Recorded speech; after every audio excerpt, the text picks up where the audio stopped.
어머니, 제발 이해 좀 해주세요. 저도 이제 더는 못 모셔요. 며느리 박미정의 목소리는 싸늘했습니다. 미정아, 내가 뭘 그렇게 잘못했니? 최영자의 눈가가 젖었습니다. 아들 성호는 고개를 숙인 채 아무 말도 못했습니다. 아빠, 왜 할머니 편 안 들어? 손자 하늘이가 울먹이며 외쳤습니다. 할머니 가지 마. 나랑 같이 살자. 그러나 며느리의 표정은 단호했고 결국 영자는 작은 보따리를 들고 집을 나서야 했습니다. 안녕하세요. 여러분의 사연으로 만들어가는 사연의 시작은입니다.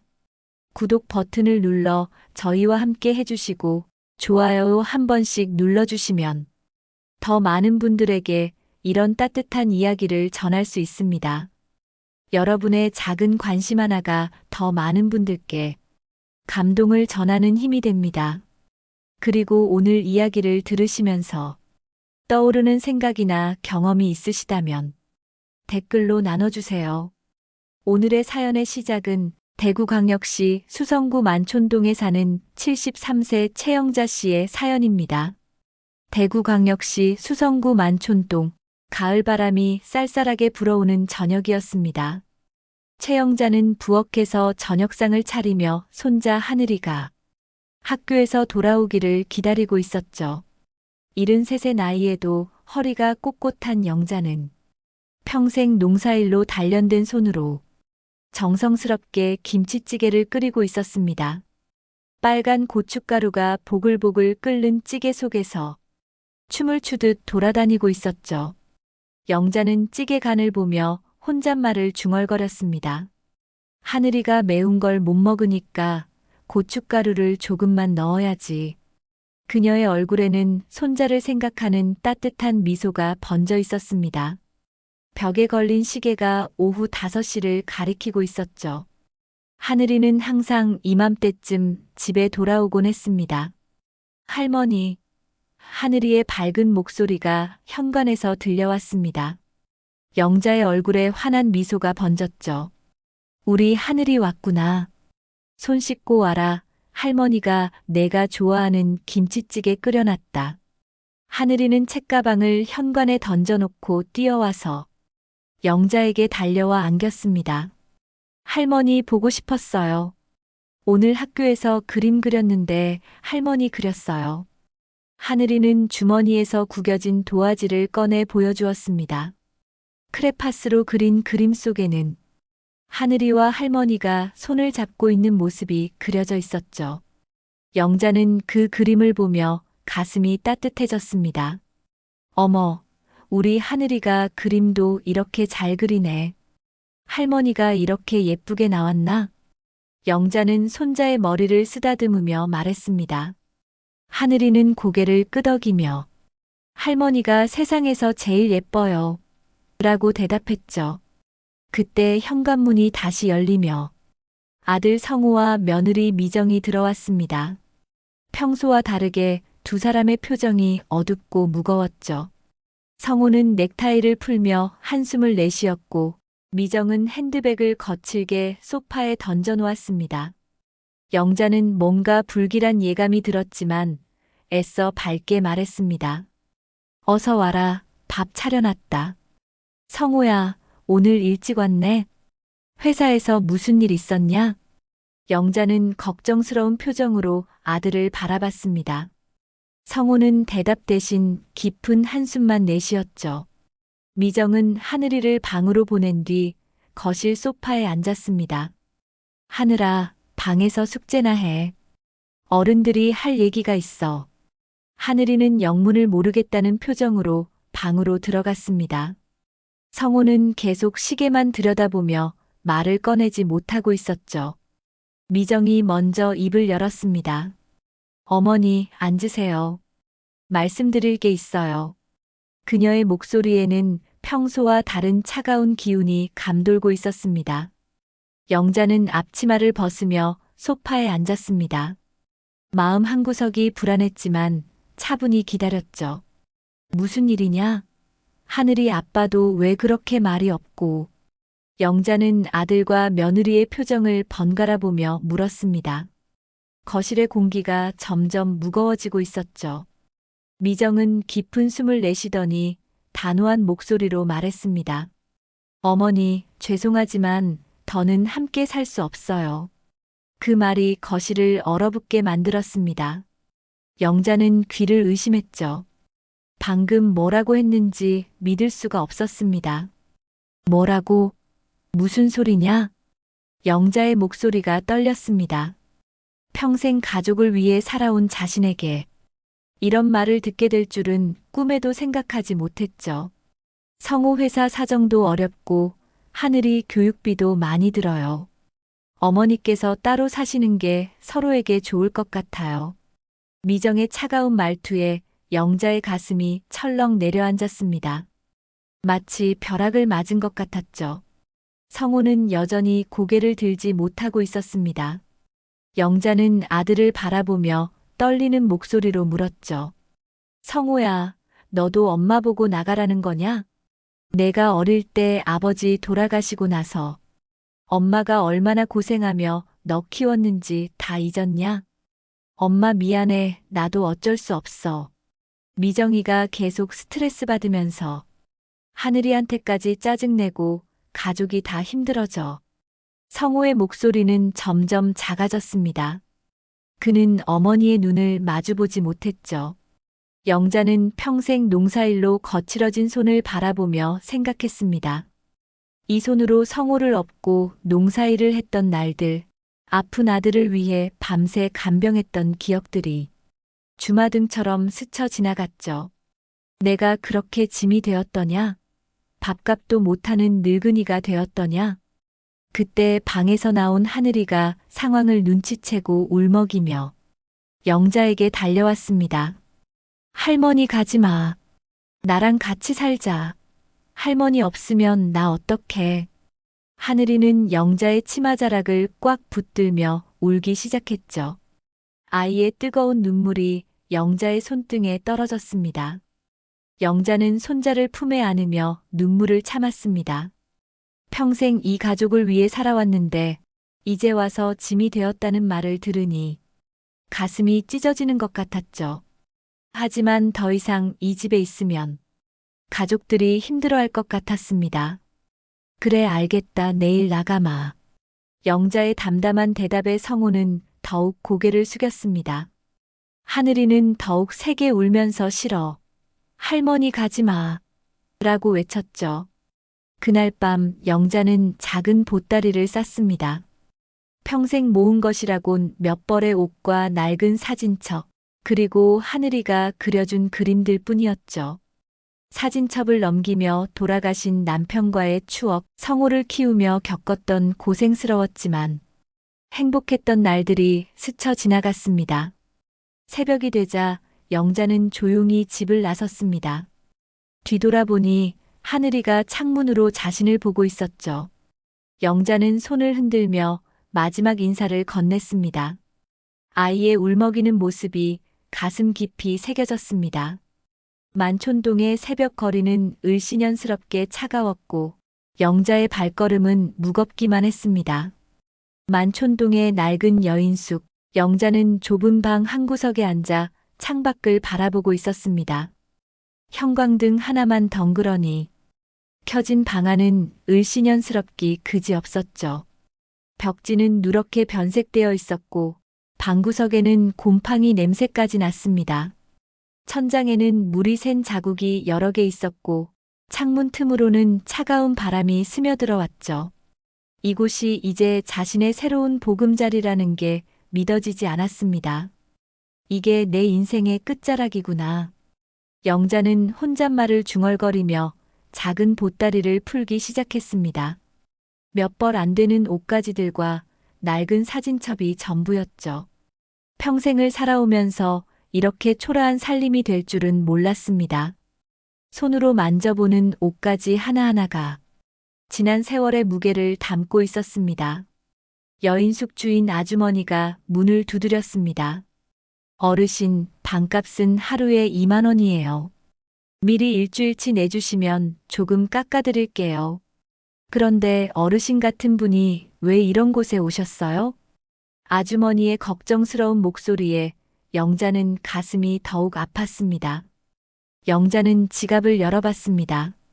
평생 농사 지으며 조금씩 모은 돈이라고 해봐야 겨우 100만 원 남짓이었죠. 이 돈으로 얼마나 버틸 수 있을까 걱정이 앞섰습니다. 하루 2만 원이면 한 달이면 60만 원, 두 달도 못 버틸 계산이었습니다. 일주일치로 주겠습니다. 영자는 떨리는 손으로 돈을 건네주었습니다. 아주머니는 돈을 받으며 영자를 연신 쳐다봤죠. 어르신, 혹시 가족이랑 무슨 일 있으셨어요? 이런 곳에 혼자 오시기엔 너무 점잖으신 분 같은데요. 말씀하시면 제가 뭔가 도움이 될 수도 있어요. 영자는 쓴웃음을 지으며 대답했습니다. 별일 아닙니다. 잠시 머물 곳이 필요해서요. 더 이상 자세한 설명을 하고 싶지 않았죠. 가족 이야기를 하자니 가슴이 너무 아팠습니다. 며느리의 차가운 말투와 아들의 고개 숙인 모습이 자꾸만 떠올랐습니다. 밤이 깊어갔습니다. 영자는 딱딱한 방바닥에 얇은 이불을 깔고 누워 있었지만 잠이 오지 않았습니다. 옆방에서는 텔레비전 소리가 새어나오고 있었고 복도에서는 누군가 술에 취해 비틀거리는 소리가 들렸죠. 아래층에서는 젊은 커플이 싸우는 소리까지 들려왔습니다. 이런 곳에서 잠을 청해야 한다니 영자의 마음은 더욱 처량해졌습니다. 내가 평생 뭘 잘못했을까? 영자는 천장을 바라보며 생각에 잠겼습니다.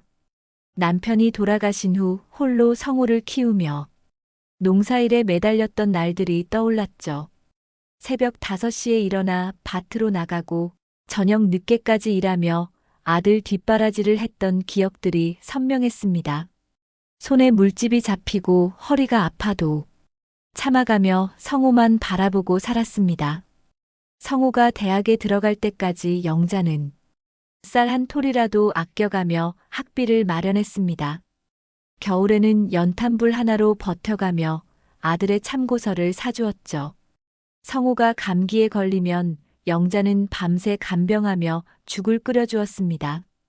아들이 대학 졸업하고 취직할 때까지 영자는 언제나 든든한 뒷받침이 되어주었습니다. 성호의 결혼식 날도 떠올랐습니다. 영자는 평생 모은 돈을 털어서 아들의 혼수를 장만해 주었죠. 미정과 처음 만났을 때 영자는 정말 좋은 며느리를 만났다고 생각했습니다. 예의 바르고 성실해 보였거든요. 하늘이가 태어났을 때는 영자가 몇 달간 조리원 노릇을 하며 손자를 돌봤습니다. 그런데 이제 와서 짐이라니 영자의 눈에서 눈물이 흘러내렸습니다. 평생을 가족을 위해 살아왔는데 정작 자신이 도움이 필요한 나이가 되니 내쫓기게 되었죠. 세상이 이렇게 매정할 수가 있나 싶었습니다. 농사일로 굳어진 손을 바라보며 영자는 허탈함을 느꼈습니다. 새벽 2시쯤 갑자기 휴대폰이 울렸습니다. 화면에는 성호라는 이름이 떠 있었죠. 영자는 잠시 망설이다가 전화를 받았습니다. 엄마 잠 안 자셨어요? 성호의 목소리에는 죄책감이 묻어 있었습니다. 잠이 안 와서 그래. 영자는 담담하게 대답했습니다.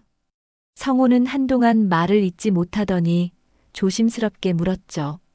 엄마, 어디 계세요? 혹시 추우시진 않아요? 괜찮다. 걱정하지 마라. 영자는 차가운 방 안에서 떨고 있었지만 아들에게 걱정을 끼치고 싶지 않았습니다. 성호는 엄마, 미안해요. 정말 미안해요라고 반복해서 말했지만 영자는 이제 그만 자거라. 하늘이 깨운다며 전화를 끊었습니다. 전화를 끊고 나서 영자는 더욱 쓸쓸해졌습니다. 아들이 미안해한다는 걸 알지만 그렇다고 해서 상황이 바뀌는 건 아니었죠. 미정의 마음이 돌아서지 않는 한 영자는 계속 이곳에서 지내야 했습니다. 그때 문득 하늘이의 목소리가 떠올랐습니다. 할머니 꼭 다시 데리러 갈게요. 작별 인사를 할 때 하늘이가 영자의 귀에 속삭였던 그 말이었죠.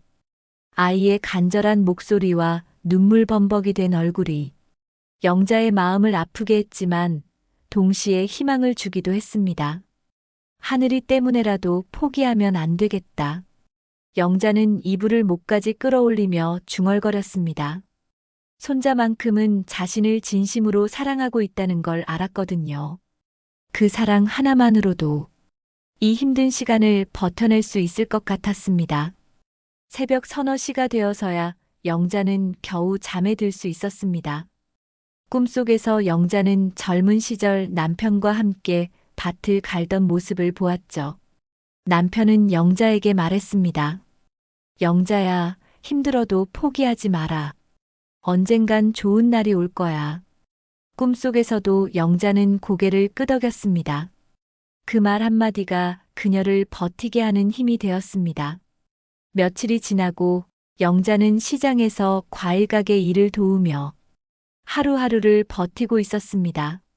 아침 일찍 일어나 무거운 과일 상자를 나르고 손님들에게 과일을 포장해주는 일이었죠. 비록 힘들었지만 일이 있다는 것만으로도 다행이었습니다. 적어도 하루 3만 원씩은 벌 수 있었거든요. 가게 주인 김 사장은 영자의 성실함에 감탄했습니다. 어머니, 정말 일 잘하세요. 젊은 사람들보다 훨씬 꼼꼼하고 성실하시네. 영자는 쓴웃음을 지으며 대답했죠. 평생 농사일해서 몸이 기억하고 있나 봅니다. 그러던 어느 오후 영자가 과일을 정리하고 있을 때였습니다. 멀리서 익숙한 목소리가 들려왔죠. 할머니. 영자는 깜짝 놀라 고개를 들었습니다. 하늘이가 학교 가방을 메고 뛰어오고 있었거든요. 하늘아. 영자는 과일을 떨어뜨릴 뻔하며 손자를 맞이했습니다. 하늘이는 영자에게 달려와 꽉 안겼죠. 할머니 보고 싶었어요. 엄마 아빠가 할머니 어디 계신지 안 알려줘서 찾아다녔어요. 김 사장은 이 광경을 보며 미소를 지었습니다. 어머니 손자분이시구나. 참 예쁘게 생겼네요. 하늘이는 인사를 하더니 주머니에서 무언가를 꺼냈습니다. 작은 저금통이었죠. 할머니, 이거 제가 모은 거예요. 할머니 밥 사드세요. 하늘이는 저금통을 영자의 손에 쥐어주었습니다. 플라스틱 저금통을 흔들어 보니 동전들이 딸랑거리는 소리가 났죠. 아마 몇 달 동안 용돈을 모은 것 같았습니다. 꼬마의 손에 쥐어진 저금통을 본 순간 영자의 가슴이 저려왔습니다. 우리 하늘이 내가 아니면 할머니가 어찌 사냐. 영자는 손자를 다시 꽉 안으며 눈물을 참았습니다. 이런 어린아이가 할머니를 걱정해서 용돈을 모았다니 세상에 이보다 더 고마운 일이 어디 있을까요? 할머니, 언제 집에 와요? 엄마가 할머니 없다고 하니까 집이 너무 심심해요. 아빠도 맨날 한숨만 쉬고요. 하늘이의 순수한 눈빛이 세상 누구보다 따뜻했습니다. 영자는 손자의 머리를 쓰다듬으며 말했죠. 하늘아, 할머니는 괜찮으니까 걱정하지 마라. 내가 건강하고 공부 열심히 하는 게 할머니한테는 제일 큰 선물이야. 영자는 최대한 밝은 목소리로 말했지만 속마음은 찢어지고 있었습니다. 김 사장이 다가와서 말했습니다. 하늘이라고 하나? 할머니 도우러 온 착한 아이네. 아저씨가 사과 하나 줄게. 하늘이는 고개를 꾸벅 숙이며 감사 인사를 했죠. 그 모습이 너무 기특해서 영자는 가슴이 뿌듯하면서도 안쓰러웠습니다. 할머니, 저 매일 와도 돼요? 하늘이가 간절한 눈으로 물었습니다. 영자는 걱정스러운 마음이 들었죠. 하늘아, 엄마 아빠가 뭐라고 하지 않겠니? 너 때문에 또 싸우면 어떡하냐. 괜찮아요. 저 학원 끝나고 오면 되니까요. 엄마 아빠는 모르게 올게요. 하늘이는 영자의 손을 꽉 잡으며 말했습니다. 아이의 작은 손이 따뜻했죠. 영자는 그 따뜻함에 위로를 받았습니다. 하늘이는 1시간 정도 머물다가 집으로 돌아갔습니다. 할머니, 내일도 올게요. 사랑해요. 아이가 손을 흔들며 사라지는 모습을 보며 영자는 눈물을 흘렸습니다. 세상에서 자신을 가장 사랑해주는 사람이 겨우 7살 손자라니 이 얼마나 서글픈 일인가요? 저녁이 되자 영자는 여인숙으로 돌아갔습니다. 하늘이가 준 저금통을 들여다보며 동전을 하나씩 세어봤죠. 500원짜리, 100원짜리 동전들이 모두 합쳐서 10,000원 정도 되었습니다. 아이가 얼마나 오래 모았을까 싶어 가슴이 먹먹했습니다. 이 돈으로 뭘 사 먹지 영자는 근처 편의점에 갔습니다. 컵라면 하나와 김밥 하나를 사서 여인숙 방에서 저녁을 해결했죠. 평생 직접 농사지은 쌀로 밥을 지어 먹던 영자에게는 이런 음식이 낯설기만 했습니다. 밤이 되자 영자는 다시 잠 못 이루는 시간을 보내야 했습니다. 하늘이의 환한 웃음이 자꾸만 떠올랐죠. 할머니 사랑해요라고 말하던 아이의 목소리가 귓가에 맴돌았습니다. 영자는 그 목소리를 들으며 조금씩 힘을 얻고 있었습니다. 다음 날 아침 영자는 일찍 일어나 시장으로 향했습니다. 길을 걷다가 문득 하늘이의 학교 방향을 바라봤죠. 아이가 지금쯤 교실에 앉아서 공부하고 있을 것을 생각하니 보고 싶은 마음이 굴뚝 같았습니다. 하지만 함부로 나타날 수는 없었죠. 며느리가 더 화를 낼 것이 분명했습니다. 과일 가게에 도착한 영자는 평소보다 더 열심히 일했습니다. 손님들에게 친절하게 대하고 과일 하나하나를 정성스럽게 포장해 주었죠. 김 사장은 영자의 성실함에 감동했습니다. 어머니 덕분에 손님들이 더 많이 오시네요. 어머니 인품이 좋으시니까 그런가 봅니다. 점심시간이 되자 김 사장은 영자에게 도시락을 권했습니다. 어머니, 같이 드세요. 혼자 드시면 쓸쓸하잖아요. 영자는 고마워하며 함께 식사를 했죠. 오랜만에 따뜻한 밥을 먹으니 마음이 조금 나아졌습니다. 어머니는 정말 대단하세요. 이 나이에 이렇게 열심히 일하시고 김 사장의 말에 영자는 쓸쓸하게 웃었습니다. 이래야 살죠. 누구한테 손 벌릴 수도 없고요. 그 말 속에는 깊은 서러움이 담겨 있었습니다.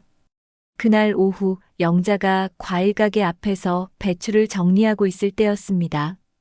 갑자기 하늘에서 빗방울이 떨어지기 시작했죠. 처음엔 가랑비였지만 금세 굵은 빗줄기로 변했습니다.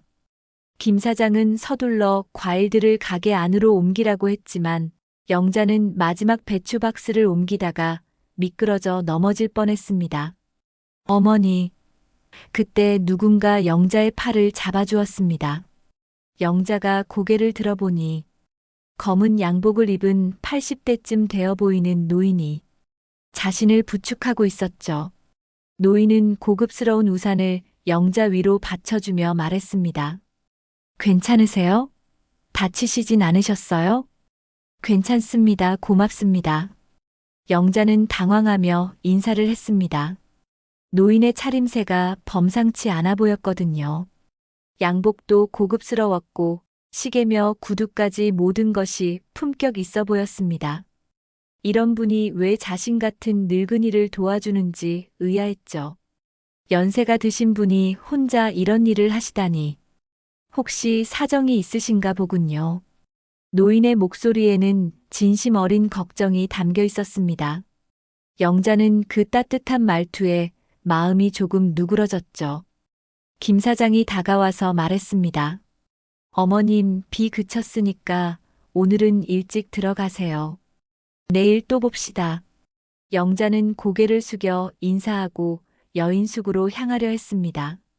그런데 노인이 뒤따라오더니 정중하게 말했죠. 실례지만 차라도 한 잔 드시고 가시면 어떨까요? 비도 오고 하시는데 몸이라도 따뜻하게 하고 가세요. 노인은 근처 찻집을 가리키며 제안했습니다. 영자는 잠시 망설였죠. 낯선 사람과 함께 차를 마신다는 게 어색했거든요. 괜찮습니다. 저는 갈 곳이 있어서요.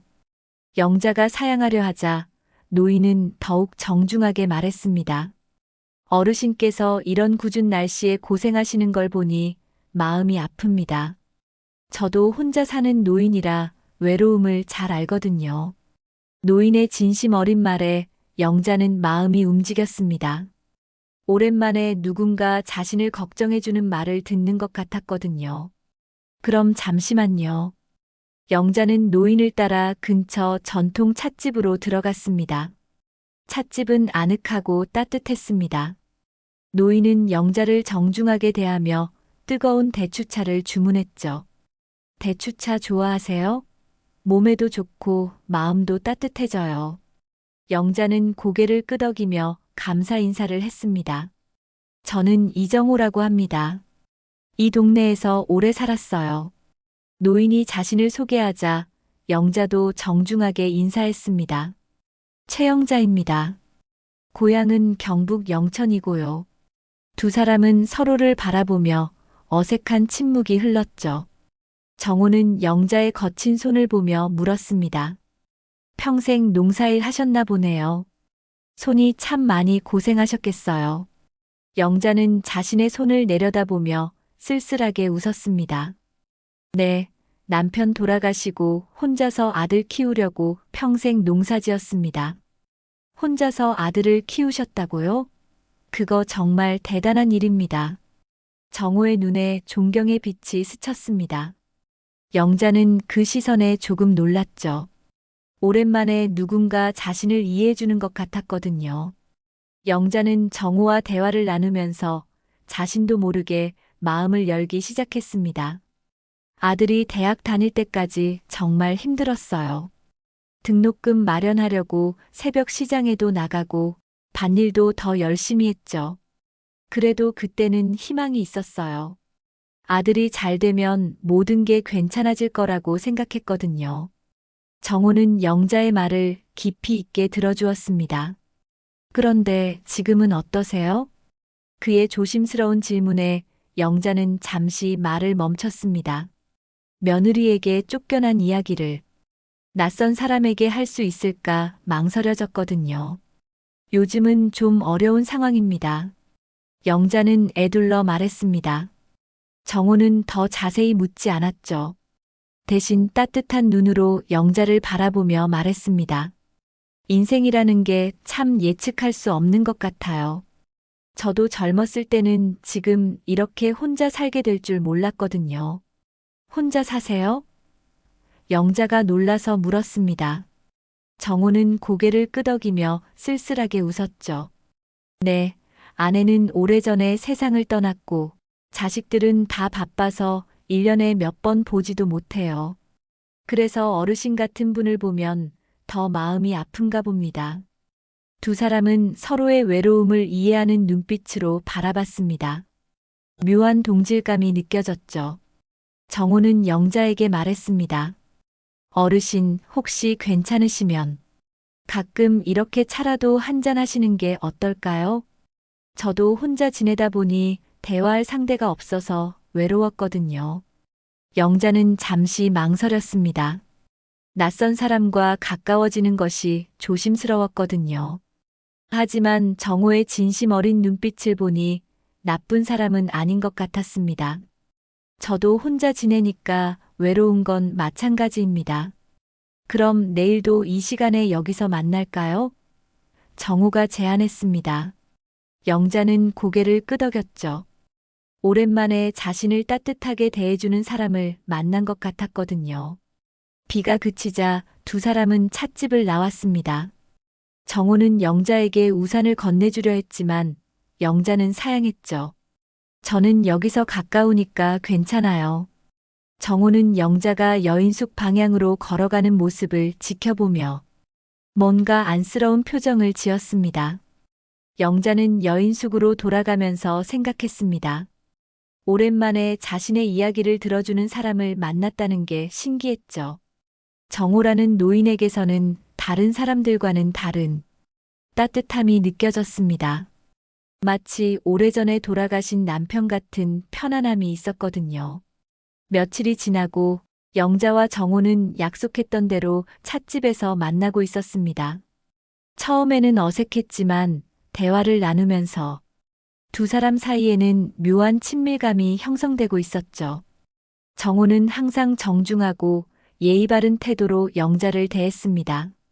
어르신, 오늘은 어떻게 지내셨어요? 정호가 따뜻하게 인사하며 영자를 맞았습니다. 영자는 시장에서 일한 하루 종일의 피로가 스며있는 얼굴로 대답했죠. 그저 그렇게 지냅니다. 일하고 먹고 자는 게 전부죠. 정호는 영자의 거친 손을 바라보며 안쓰러워했습니다. 이 나이에 그런 힘든 일을 하시다니. 가족들이 왜 도와주지 않는 걸까요? 그의 질문에 영자는 잠시 말을 멈췄습니다. 아직 정호에게 자세한 사정을 털어놓기엔 이르다고 생각했거든요. 별일 아닙니다. 손자 하나 있는데 그 아이만 건강하면 돼요. 영자는 하늘이 이야기만 하면 얼굴이 밝아졌습니다. 정호는 그런 영자의 모습을 보며 미소를 지었죠. 손자가 많이 예쁘시나 봐요. 7살인데 정말 기특해요.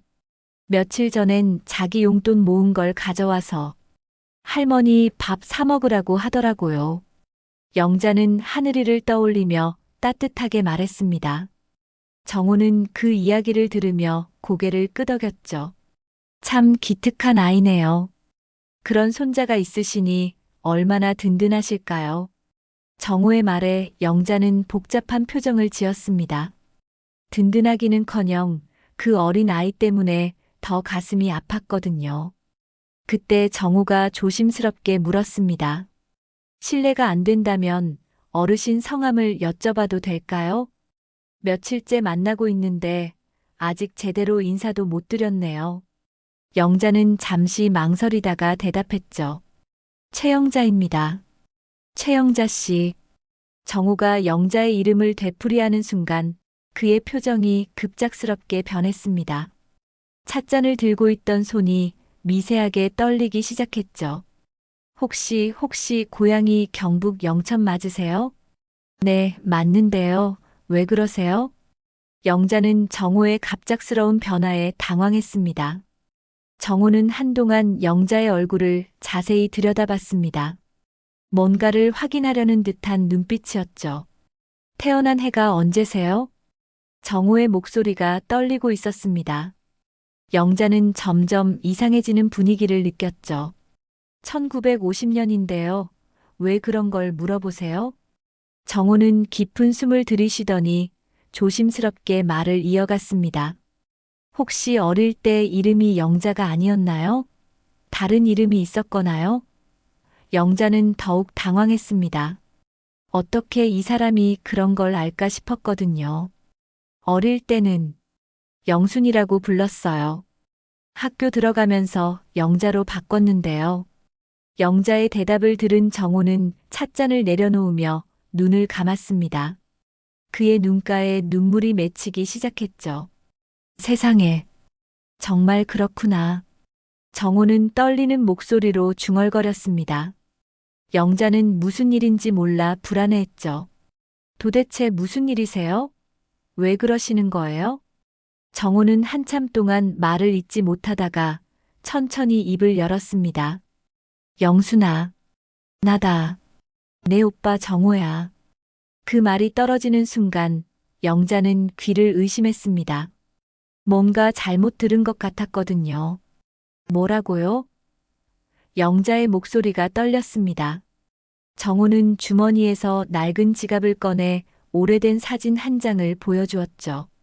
흑백 사진 속에는 어린 남자아이와 여자아이가 손을 잡고 서 있었습니다. 이게 우리 둘이야. 내가 5살, 나는 10살 때 찍은 거야. 정호의 말에 영자는 사진을 자세히 들여다봤습니다. 어렴풋하지만 기억나는 것 같았죠. 정말로 어릴 적 오빠와 함께 찍은 사진이었습니다. 오빠, 정말 오빠예요? 영자의 목소리가 점점 작아졌습니다.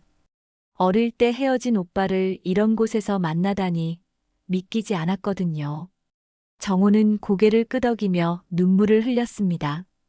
영순아, 오빠가 너를 얼마나 찾았는지 모른다. 전쟁 때 헤어지고 나서 지금까지 찾고 있었어. 정호는 영자의 손을 잡으며 말했습니다. 영자도 눈물을 참을 수 없었죠. 오빠. 정말 오빠구나. 나는 오빠가 죽은 줄 알았어요. 영자는 흐느끼기 시작했습니다. 어릴 적 추억들이 물밀듯이 밀려왔거든요. 오빠가 자신을 업어주던 기억, 함께 뛰어놀던 기억들이 선명하게 떠올랐습니다. 정호는 잠시 숨을 고른 뒤 조용히 속마음을 털어놨습니다. 사실 너를 만나려고 내가 여러 사람을 고용했어. 전국 방방곡곡을 다니며 최영순 이름으로 수소문했지. 그리고 내가 대구에 있다는 소식을 들었을 때 나는 그냥 찾아가는 대신 내가 두려워하지 않도록 곁에서 지켜봤어. 영자는 놀라 눈을 크게 떴습니다. 그럼 나 여인숙에서 나올 때부터 오빠가 본 거예요? 정호는 고개를 끄덕였습니다. 그래. 내가 혼자 힘겹게 사는 걸 보고 차마 바로 다가갈 수가 없더라. 그래서 우연을 가장에 만날 수 있도록 일부러 내 근처를 맴돌았어. 내가 일부러 우산을 씌운 것도 사실은 그 기회를 놓치고 싶지 않아서였어. 두 사람은 다시 눈물이 터졌습니다. 나도 너를 평생 찾아다녔어. 여러 곳을 다니면서 이름을 대며 물어봤지만 찾을 수가 없더라고. 정호의 감격에 겨운 목소리가 떨렸습니다. 찻집 사람들이 쳐다봤지만 두 사람은 신경 쓰지 않았습니다. 70년 만에 만난 남매의 재회였거든요. 영자는 정호의 얼굴을 자세히 들여다보며 말했습니다. 오빠 얼굴이 많이 변했지만 눈은 그대로네요. 너도 마찬가지야. 많이 늙었지만 눈빛은 어릴 때와 똑같아. 정호는 영자의 손을 계속 잡고 있었습니다. 놓치면 다시 사라질까봐 두려워하는 것 같았죠. 오빠는 어떻게 살았어요? 결혼도 하고? 영자가 물었습니다. 정호는 고개를 끄덕이며 대답했죠. 결혼해서 자식도 둘 낳았어. 그런데 아내는 10년 전에 세상을 떠났고, 너는 어째? 나도 결혼해서 아들 하나 뒀어요. 남편은 오래전에 돌아가시고, 영자는 자신의 이야기를 간단히 말했습니다. 정호는 영자의 손을 더욱 꽉 잡으며 말했죠. 이제 혼자가 아니야, 영순아. 오빠가 있잖아. 그 말에 영자는 더욱 눈물을 흘렸습니다. 평생 혼자라고 생각하고 살았는데 이렇게 가족을 만나게 되다니 꿈만 같았거든요. 오빠, 나 지금 많이 힘들어요. 영자는 그동안 참았던 마음을 털어놓기 시작했습니다. 정호는 영자의 이야기를 들으며 분노와 안타까움을 동시에 느꼈죠. 자신의 여동생이 이런 고생을 하고 있었다니 가슴이 미어졌습니다. 그날 밤 정호는 영자를 여인숙까지 데려다주며 말했습니다. 영순아, 내일 아침에 다시 만나자. 오빠가 할 말이 많아. 영자는 아직도 꿈 같은 현실이 믿어지지 않았죠. 70년 만에 만난 오빠라니 세상에 이런 기적 같은 일이 있을까요? 다음 날 아침 정호는 약속 장소보다 일찍 와서 영자를 기다리고 있었습니다. 그는 평소와 달리 정장이 아닌 편안한 옷차림이었죠. 하지만 여전히 품격 있어 보였습니다. 영자가 나타나자 정호는 환하게 웃으며 손을 흔들었습니다. 영순아, 잘 잤어? 정호의 따뜻한 인사에 영자는 고개를 끄덕였습니다. 사실 영자는 밤새 잠을 이루지 못했거든요. 오빠를 만났다는 기쁨과 동시에 자신의 초라한 처지가 부끄럽기도 했습니다. 오빠, 어젯밤에 생각해봤는데 정말 꿈 같아요. 이렇게 다시 만나게 되다니. 영자의 말에 정호는 진심 어린 미소를 지었죠. 나도 마찬가지야. 어젯밤에 너무 기뻐서 잠도 못 잤어. 두 사람은 조용한 카페로 자리를 옮겼습니다. 정호는 영자에게 커피를 권했지만 영자는 차를 선택했죠. 오빠는 어떻게 살았는지 궁금해요. 어떤 일을 하셨어요? 영자의 질문에 정호는 잠시 망설였습니다. 글쎄, 여러 가지 사업을 했어. 젊었을 때는 정말 힘들었지. 전쟁통에 가족과 헤어지고 혼자서 살아남기 위해 닥치는 대로 일했어. 정호는 자신의 과거를 조심스럽게 얘기하기 시작했습니다. 처음엔 구두 닦기도 하고 신문 배달도 했어. 그러다가 작은 장사를 시작했는데 운이 좋았나 봐. 정호는 겸손하게 말했지만 영자는 뭔가 더 큰 이야기가 있을 것 같다는 느낌을 받았습니다. 지금은 뭐 하고 지내세요? 영자가 물었습니다. 정호는 잠시 고민하더니 솔직하게 말했죠. 사실 영수나 오빠가 좀 특별한 상황에 있어. 너한테 숨기고 싶지 않아서 말하는 건데. 정호는 깊은 숨을 들이쉬며 계속했습니다. 오빠가 지금 꽤 큰 회사를 하고 있어. 건설업이랑 부동산업을 주로 해. 영자는 놀라서 정호를 바라봤죠. 오빠가 사업가라는 것은 짐작했지만 큰 회사를 한다니 믿어지지 않았습니다. 그러니까 오빠가 사장님이라는 얘기예요? 영자의 목소리에는 놀라움이 가득했습니다. 정호는 고개를 끄덕이며 쓸쓸하게 웃었죠. 그런데 그게 뭐가 중요해? 가족도 없이 혼자 살고 있는데. 아들, 딸들은 어떻게 지내요? 영자가 궁금해하자 정호는 한숨을 내쉬었습니다. 둘 다 외국에 나가 있어. 1년에 한 번 정도 얼굴 보는 게 전부야. 돈만 보내달라고 연락 오지 안부 묻는 일은 별로 없어. 영자는 오빠의 쓸쓸한 모습을 보며 마음이 아팠습니다. 돈이 많아도 가족의 사랑을 받지 못하는 건 자신과 비슷한 처지였거든요. 오빠도 외로우셨겠어요. 그래서 너를 더 간절히 찾았나 봐. 혈육이라는 게 참 소중한 거야. 정호는 영자의 손을 잡으며 말했습니다. 영순아, 이제 오빠가 너를 돌봐줄게. 그런 힘든 일 그만하고 편하게 살자. 영자는 오빠의 제안에 당황했습니다. 오빠, 고마운 마음은 알겠지만 저는 괜찮아요. 제가 일할 수 있을 때까지는 스스로 살아가고 싶어요. 평생 남에게 의존하지 않고 살아온 영자의 자존심이었죠. 그런 소리 하지 마. 오빠 하나밖에 없는 여동생인데 돌봐주는 게 당연하지 않아? 정호의 간절한 말에도 영자는 선뜻 답하지 못했습니다. 갑자기 나타난 오빠의 호의가 고맙기도 하지만 한편으로는 부담스럽기도 했거든요. 그때 정호가 조심스럽게 물었습니다. 영순아, 어제 말한 힘든 상황이 뭔지 자세히 얘기해 줄 수 있어? 오빠가 도와줄 수 있는 일이면 뭐든지 하고 싶어. 영자는 망설이다가 그동안의 사연을 털어놓기 시작했습니다. 며느리에게 쫓겨난 이야기, 여인숙에서 지내는 이야기, 손자 하늘이와의 애절한 만남까지. 영자가 모든 이야기를 마치자 정호의 얼굴이 점점 굳어졌습니다. 분노와 안타까움이 교차하고 있었죠.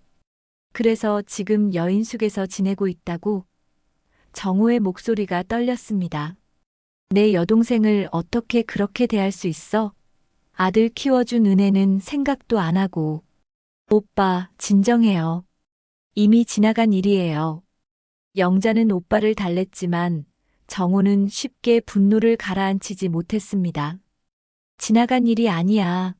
지금도 계속되고 있는 일이잖아. 정호는 잠시 생각에 잠기더니 결연한 표정으로 말했습니다. 영순아, 이제 그런 걱정은 하지 마. 오빠가 모든 걸 해결해 줄게. 그의 목소리에는 강한 의지가 담겨 있었죠. 오빠가 뭘 어떻게 해결해요? 영자가 궁금해하자 정호는 미소를 지으며 말했습니다. 일단 내가 편하게 지낼 곳부터 마련해야겠어. 여인숙 같은 곳에서 지낼 수는 없지. 오빠, 정말 괜찮아요.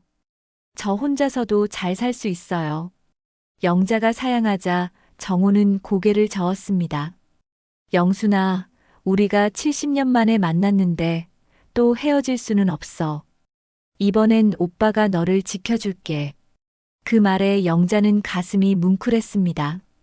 평생 누군가에게 지켜진다는 느낌을 받아본 적이 없었거든요. 남편이 일찍 세상을 떠난 후로는 언제나 자신이 다른 사람을 지켜주는 역할만 해왔으니까요. 하지만 오빠 하늘이 때문에 너무 멀리 가면 안 돼요. 그 아이만은 포기할 수 없어요.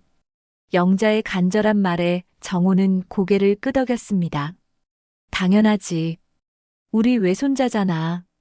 그 아이도 함께 돌봐줘야지. 정호는 영자에게 명함을 건네주며 말했습니다. 여기 내 회사 주소와 연락처가 있어. 혹시 급한 일 있으면 언제든 연락해. 명함을 받아본 영자는 깜짝 놀랐습니다. LH건설 회장이라는 직책이 적혀 있었거든요. 오빠가 이렇게 큰 회사 회장님이었어요? 영자의 놀라는 목소리에 정호는 쓸쓸하게 웃었습니다. 직책이 뭐가 중요해? 가족 없이 혼자 지내는 건 마찬가지인데.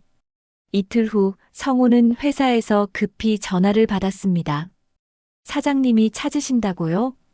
성호는 당황하며 사장실로 향했죠. 평소 사장과 직접 대화할 일이 거의 없었거든요. 사장실 문을 두드리자 들어오세요라는 목소리가 들렸습니다. 최성호 과장님이시죠? 사장의 정중한 말투에 성호는 더욱 긴장했습니다. 네, 그런데 무슨 일로 저를? 사장은 미소를 지으며 말했죠. LH건설 이정호 회장님께서 성호 과장님을 찾으신다고 연락이 왔습니다. 성호는 머리가 하얘졌습니다. LH건설이라면 업계에서 손꼽히는 대기업이었거든요. 저를 왜 찾으시는 걸까요? 사장은 어깨를 으쓱하며 대답했습니다. 저도 모르겠어요. 하지만 이정호 회장님이 직접 연락하셨으니 중요한 일인 것 같습니다. 지금 당장 LH건설로 가보세요. 성호는 영문도 모른 채 택시를 타고 LH건설 본사로 향했습니다. 마음이 불안했죠. 혹시 자신이 무슨 실수를 했나 싶기도 하고 아니면 회사에 무슨 문제가 생긴 건 아닌가 걱정도 되었습니다. LH건설 본사는 대구에서도 가장 높은 빌딩 중 하나였습니다. 성호는 로비에서 접수를 하고 최고층인 40층으로 올라갔죠. 비서가 성호를 회장실로 안내했습니다. 회장님께서 기다리고 계십니다. 회장실 문이 열리자 성호는 깜짝 놀랐습니다. 정호가 자신을 바라보며 복잡한 표정을 짓고 있었거든요. 어서 오세요, 성호 씨. 정호의 정중한 인사에 성호는 어리둥절했죠. 안녕하세요. 그런데 저를 왜 찾으셨는지. 성호가 조심스럽게 묻자 정호는 소파를 가리키며 말했습니다. 앉으세요. 할 얘기가 좀 있습니다. 성호는 긴장한 채로 소파에 앉았죠. 정호는 한동안 성호를 지켜보더니 천천히 입을 열었습니다. 성호 씨 어머니가 최영자 씨 맞죠? 그 질문에 성호는 더욱 당황했습니다. 네, 맞는데요. 어떻게 저희 어머니를 아세요? 최영자 씨는 제 여동생입니다. 정호의 차분한 대답에 성호는 귀를 의심했습니다. 네, 뭐라고 하셨어요? 성호의 목소리가 떨렸죠. 정말로 들은 게 맞나 싶었습니다. 70년 전에 헤어진 여동생을 며칠 전에 우연히 만났습니다. 최영자 씨, 그러니까 당신의 어머니 말입니다. 정호는 영자와 찍은 어릴 적 사진을 꺼내 보여주었죠. 성호는 그 사진을 보며 충격에 빠졌습니다. 정말 저희 어머니 친오빠시라고요? 성호의 목소리가 점점 작아졌습니다. 정호는 고개를 끄덕이며 말했죠. 그런데 영자가 지금 어떤 상황에 처해 있는지 들었습니다. 성호는 식은땀이 나기 시작했습니다. 어머니가 누군가에게 자신들 이야기를 했구나 싶었거든요. 어머니가 뭐라고 하셨어요? 성호는 떨리는 목소리로 물었습니다. 여인숙에서 지내고 있다고 하더군요. 시장에서 일하면서요. 정호의 차가운 목소리에 성호는 고개를 들 수 없었습니다. 회장님, 저희 집 사정이 좀 어려워서. 사정이 어렵다고 노모를 내쫓는 법이 어디 있습니까? 정호의 목소리가 점점 차가워졌습니다. 성호는 땀을 뻘뻘 흘리며 변명을 늘어놓았죠. 그게 아내가 스트레스를 너무 받아서 아이 교육에도 문제가 생기고 그래서 평생 당신을 키워준 어머니를 버렸다는 얘기입니까? 정호의 날카로운 질문에 성호는 아무 말도 할 수 없었습니다. 변명할 여지가 없었거든요. 정호는 자리에서 일어나 창문 쪽으로 걸어갔습니다. 성호 씨, 당신 어머니가 얼마나 훌륭한 분인지 아세요? 7살 손자가 할머니를 위해 용돈을 모아서 가져다 주더군요. 그 아이가 당신보다 훨씬 효자입니다. 하늘이 이야기를 들은 성호는 더욱 부끄러워졌습니다. 하늘이가 어머니를 찾아뵈었다고요? 정호는 고개를 끄덕이며 말했죠. 매일 찾아와서 할머니 걱정을 하더군요. 7살짜리가 어른보다 마음이 훨씬 따뜻합니다. 죄송합니다. 정말 죄송합니다. 성호는 고개를 숙이며 사과했습니다. 정호는 다시 소파로 돌아와 앉으며 말했죠. 사과로 될 일이 아닙니다. 당장 어머니를 모셔와야 합니다. 네, 알겠습니다. 오늘 당장 모셔오겠습니다. 성호가 일어서려 하자 정호가 손을 들어 말렸습니다. 잠깐, 그 전에 할 일이 있습니다. 당신 아내를 데려오세요. 직접 만나서 얘기해야겠습니다. 성호는 더욱 떨렸습니다. 미정이 이 사실을 알면 어떤 반응을 보일까 걱정되었거든요. 아내를 여기로 데려오라고요? 정호는 단호하게 고개를 끄덕였습니다. 네, 당장 연락해서 오늘 저녁에 만납시다. 성호는 떨리는 손으로 미정에게 전화를 걸었습니다. 여보, 지금 당장 LH건설로 와줄 수 있어? 급한 일이 생겼어. 미정은 뭔지 모르겠다며 투덜거렸지만 성호의 다급한 목소리에 결국 오겠다고 했죠. 1시간 후 미정이 회장실에 나타났습니다. 평소 당당하던 그녀도 거대한 회장실 앞에서는 위축될 수밖에 없었죠. 여기가 어디예요? 왜 갑자기 이런 곳으로? 미정의 말을 정우가 조용히 끊었습니다. 박미정 씨 맞죠? 앉으세요. 정우의 위험 있는 목소리에 미정은 긴장하며 소파에 앉았습니다. 뭔가 심상치 않은 분위기를 느꼈거든요. 정우는 미정을 바라보며 천천히 말했습니다. 당신이 시어머니를 어떻게 대했는지 다 들었습니다. 그분은 제 여동생이거든요. 시어머니가 회장님의 여동생이라고요? 미정의 얼굴이 하얗게 질렸습니다. 그녀는 믿을 수 없다는 표정으로 정우와 성호를 번갈아 바라봤죠. 성호도 아직 상황을 완전히 받아들이지 못하고 있었습니다. 정우는 차분하게 말을 이어갔습니다. 70년 전 전쟁 때 헤어진 여동생을 며칠 전에 우연히 만났습니다. 그런데 그 소중한 여동생이 여인숙에서 지내고 있더군요. 아들한테 쫓겨나서 말입니다. 미정은 당황하며 변명을 늘어놓기 시작했습니다. 그게 저희 집 사정이 어려워서 어머니께서 이해해 주시리라 생각했는데 그녀의 목소리가 점점 작아졌습니다. 이해해 달라고요? 정우의 목소리에 분노가 섞였습니다. 평생 아들 키워준 어머니에게 이해해 달라고 하면서 내쫓는 게 말이 됩니까? 미정은 더 이상 할 말을 찾지 못했죠. 그때 정우의 휴대폰이 울렸습니다. 영자에게서 온 전화였죠.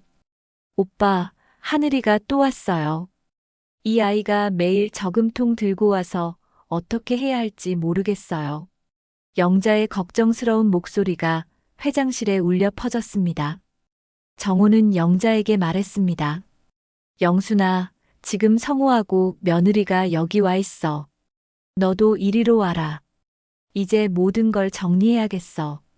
성우와 미정은 그 통화를 들으며 긴장했죠. 1시간 후 영자가 하늘이와 함께 LH건설에 나타났습니다. 하늘이는 할머니 손을 꽉 잡고 거대한 빌딩을 올려다보며 신기해했죠. 할머니, 여기 정말 높아요. 할아버지가 여기서 일해요? 그런가 보다. 우리 하늘이도 놀랐지? 영자는 손자의 머리를 쓰다듬으며 말했습니다. 사실 영자도 오빠의 회사 규모를 직접 보니 놀라지 않을 수 없었거든요. 회장실에 들어서자 성우와 미정이 어색하게 앉아 있었습니다. 하늘이는 아빠 엄마를 보고 반가워했지만 어른들의 굳은 표정을 보며 분위기를 눈치챘죠. 왜 다들 무서운 얼굴이에요? 정호는 하늘이를 부드럽게 불렀습니다. 하늘이라고 하지? 할아버지가 과자 사줄게. 비서실에서 잠깐 기다려줄 수 있겠니? 하늘이는 고개를 끄덕이며 나갔습니다. 문이 닫히자 정호는 성호와 미정을 바라보며 말했습니다. 자, 이제 진지하게 얘기해봅시다. 영자는 제 여동생이고 하늘이는 제 외손자입니다. 가족을 어떻게 대했는지 설명해보세요. 성호는 무릎을 꿇으며 영자에게 사과했습니다. 엄마, 용서해주세요. 그땐 내가 너무 약했어요. 미정이 스트레스 받는다고 해서 정말 잘못했어요. 성호의 목소리는 흐느낌으로 가득했죠. 미정도 당황하며 영자 앞에 무릎을 꿇었습니다. 어머니, 잘못했어요. 제가 너무 이기적이었어요. 다시 함께 살아주세요. 그녀의 눈에서도 눈물이 흘러내렸습니다. 하지만 영자는 차가운 표정으로 두 사람을 바라봤죠. 이제 와서 무슨 소용이냐. 이미 나는 집에서 쫓겨났는데. 영자의 냉담한 반응에 성호는 더욱 절망했습니다. 엄마, 정말 잘못했어요. 제발 한 번만 용서해 주세요. 영자는 한참 동안 아무 말 없이 창밖을 바라봤습니다. 마음속으로는 복잡한 감정들이 휘몰아치고 있었죠. 분노와 서운함, 그리고 여전히 남아있는 가족에 대한 사랑이 뒤섞여 있었습니다. 그때 하늘이가 문을 살짝 열고 고개를 내밀었습니다. 할머니, 저 들어가도 돼요? 아이는 어른들의 심각한 표정을 보며 조심스럽게 물었죠. 영자는 손자를 보자 표정이 부드러워졌습니다.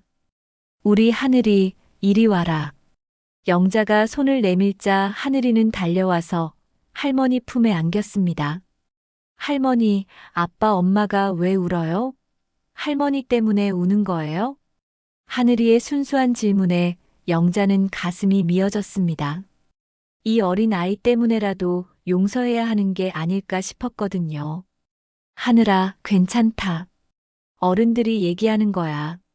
정호는 하늘이를 보며 말했습니다. 하늘아, 할머니가 다시 집에 오시면 좋겠지? 하늘이는 힘차게 고개를 끄덕였죠. 네. 할머니 없으면 집이 너무 심심해요. 성호가 다시 무릎을 꿇으며 간절하게 말했습니다. 엄마, 하늘이를 위해서라도 집에 와주세요. 이 아이가 매일 할머니 찾으면서 울어요. 제발 한 번만 더 기회를 주세요. 미정도 눈물을 흘리며 말했습니다. 어머니, 정말 잘못했어요. 앞으로는 어머니를 모시고 살겠어요. 어머니가 편하게 지내실 수 있도록 제가 다 도와드릴게요. 영자는 손자의 순수한 눈빛을 바라보며 마음이 흔들렸습니다. 하늘이가 할머니 집에 와요라고 간절하게 말하는 모습을 보니 더 이상 차갑게 굴 수가 없었죠. 하늘이 때문에라도 이번 한 번은 용서하마. 영자가 천천히 입을 열자 성호와 미정은 안도의 눈물을 흘렸습니다. 하늘이는 기뻐서 팔짝팔짝 뛰었죠. 정호는 만족스러운 표정으로 말했습니다. 잘 결정하셨어요, 영순아. 가족이란 게 원래 이런 거잖아요. 그리고 성호와 미정을 바라보며 경고했습니다. 앞으로 영자 어머니를 함부로 대하면 안 됩니다. 제가 지켜보고 있을 테니까요. 몇 개월 후 영자는 예전 집으로 돌아가 편안하게 지내고 있었습니다. 정호의 도움으로 성호 가족의 경제적 어려움도 해결되었죠. 미정은 완전히 달라진 사람이 되어 영자를 극진히 모셨습니다. 어느 날 저녁, 온 가족이 함께 저녁을 먹고 있을 때였습니다. 하늘이가 영자에게 말했죠. 할머니, 제가 할머니 지켜줬죠? 이제 할머니 행복해요? 영자는 손자를 꼭 안으며 웃었습니다. 그래, 우리 하늘이가 할머니를 지켜줬어. 고마워. 영자는 이제 정말로 행복했습니다. 쫓겨났던 시어머니에서 존경받는 재벌가 어른이 된 것보다도 가족의 사랑을 되찾은 것이 더 소중했거든요. 정호는 영자를 보며 말했습니다. 영순아, 이제 우리 평생 함께 지내자. 더 이상 외롭지 않게. 영자는 오빠의 손을 잡으며 고개를 끄덕였습니다. 무엇보다 손자 하늘이의 진심이 모든 것을 바꾸어 놓았죠.